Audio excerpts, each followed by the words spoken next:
Election 2024 live updates. President-elect Trump defeats Harris, NBC News projects. U.S. election 2024 results live. Donald Trump wins presidency, defeating Kamala Harris. Live election results and maps as Trump wins the White House. How does the U.S. election work? The winner of the election is determined through a system called the Electoral College. What is the Electoral College and how does it work? Each of the 50 states, plus Washington, D.C., is given a number of Electoral College votes, adding up to a total of 538 votes. More populous states get more Electoral College votes than smaller ones.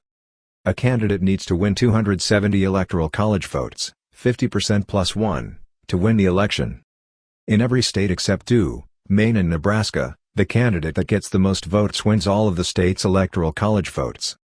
Electoral College votes correspond to electors from each state. These electors vote directly for the president, based on the results in the general election in their state.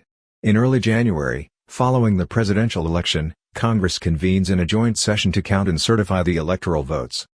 How do people vote in the U.S. election? Elections in the U.S. are administered by each state.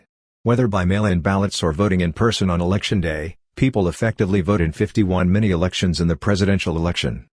Due to the Electoral College rules, a candidate can win the election without getting the most votes at the national level. This happened in 2016, when Trump won a majority of Electoral College votes although more people voted for Hillary Clinton across the U.S.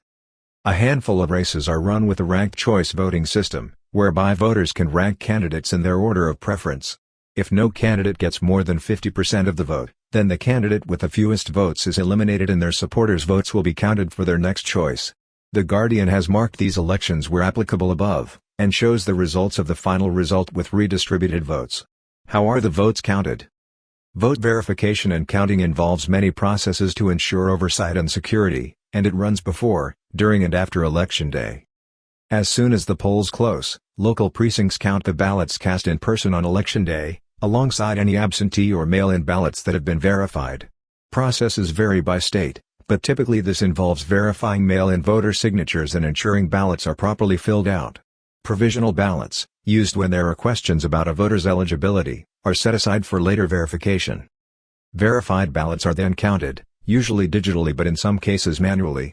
The counts are then transmitted to county election offices for aggregation and verification. This process involves thousands of local election officials who are either appointed or elected, depending on the state.